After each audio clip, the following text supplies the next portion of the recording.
शेरो शायरी की जाए या तो मैंने सोचा है कि बात करते हैं। और अगर बात कर रहे हैं तो बात करते हैं एडल्टिंग की। ये एडल्टिंग हिट्स यू हार्ड बहुत फैंसी सी लाइन है। मेरे को लगता है अगर कोई हमें बता देता ना आपको कौन सी एज में एडल्टिंग हिट करेगी तो आप थोड़ा प्रिपेयर रहते हैं उसके लिए। और मेरे को नहीं पता इसका कोई स्पेसिफिक एज है या नहीं है, but what I think is adulting आपको एज से नहीं, आपको हार्ट ब्रेक या आपके सेल्फ कॉन्फिडेंस के गिरने से हिट करती है। और अगर बात हो रही है सेल्फ कॉन्फिडेंस के गिरने से तो सबसे पहला वर्ड आता है फेलियर। हम मेडिकोज ने ना फेलियर का रिलेशन नीट यूजी और नीट पीजी से कर दिया है, पर मेरे को ऐसा लगता है कि failure is when you want to give up. और ये कभी भी हो सकता है in your mid of MBBS life या उसके बाद या उसके पहले। जिंदगी में आपको जितना फेलियर सिखाती है ना उतना शायद ही कोई चीज़ सिखाती होगी। एक चीज़ है जो मेरे को बोलना है कि जो आपके लो फेज में लोग आके आपको कहते हैं ना कि मैं जानता हूँ तुम्हारे साथ क्या हो रहा है, प्लीज़ भाई आप नहीं जानते हो। आप मुझ पर भरोसा कर सकते हो कि हम इस चीज़ से फाइट मार के बाहर आएंगे, पर आप जानते नहीं हो कि हम किस फाइट में। सबकी अपनी अपनी लड़ाइयाँ हैं ना।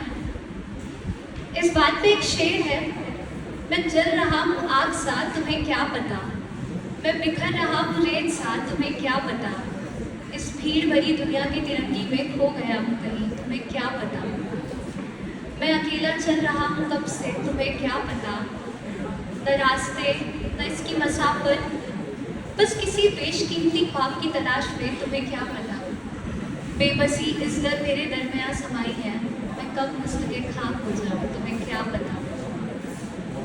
आपके खराब समय में ना 3 लोग होते हैं जो अगर आपको कह देना कि आई बिलीव इन यू तुम कर लोगे, तो ट्रस्ट में आप कर लोगे। इसमें सबसे पहले आते हैं आपके मम्मी पापा। तो लाइफ में 1-2 मोड़ ही ऐसे आए जब अपने पापा के सामने कमज़ोर पड़ी हूँ। तो एक बार ऐसा हुआ कि अब लग रहा था कि नहीं अब तो नहीं हो पाएगा, तो मैंने बोला यार पापा अब नहीं होगा।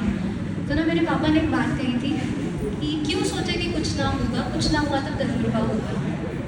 हाँ, शेर व शायरी थोड़े मेरे जीन्स में भी है। तो आपके पापा के पास ना तजुर्बों का पूरा पिटारा है, बस ज़रूरत है कि आप उनके पास जाकर बैठो।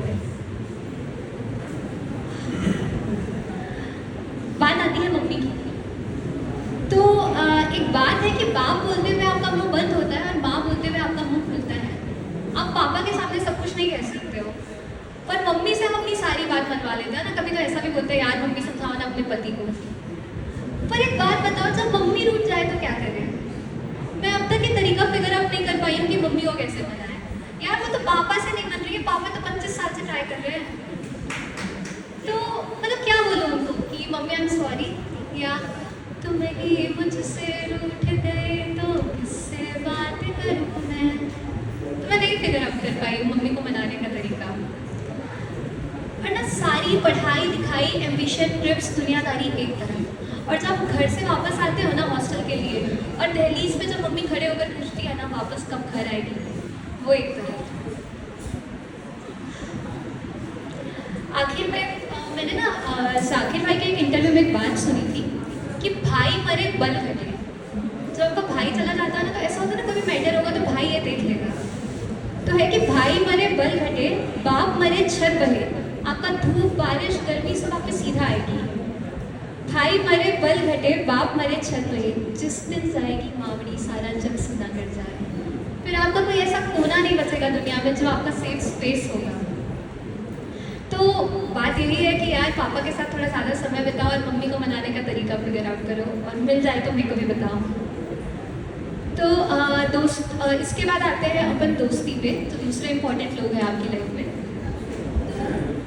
एक मेरा जो एक्सपीरियंस है, पता नहीं सब उसको मानने हैं, सबका अलग हो सकता है, कि दोस्त ना बस स्कूल तक, उसके बाद सोचना भी मत।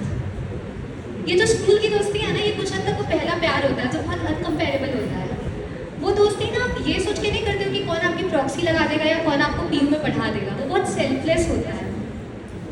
तो अगर 7वीं से 7 दोस्त अभी भी आपके साथ हैं तो बहुत लकी हैं, आपको आपकी जीवन भर की जमा पूंजी है, संभाल के रखिए।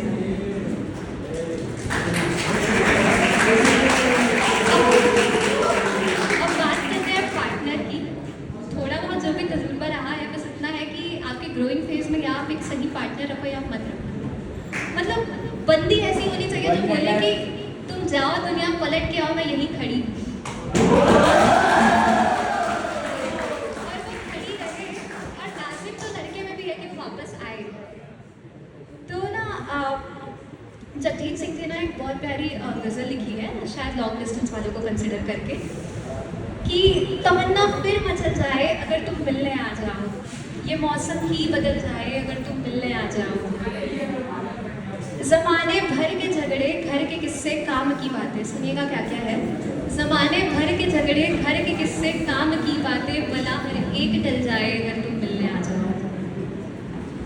तो बस ये है कि जो फेलियर से सक्सेस तक का सफ़र होता है ना, इसमें आप चाहो ना चाहो आपसे बहुत कुछ छूटेगा, आपके दोस्त, माँ बाप और कुछ अजीज़ लोग। पॉसिबल नहीं है आप सब संभाल लो, कामयाबी जितना देती है ना उससे कहीं ज़्यादा छीन लेती है। टाइम साहब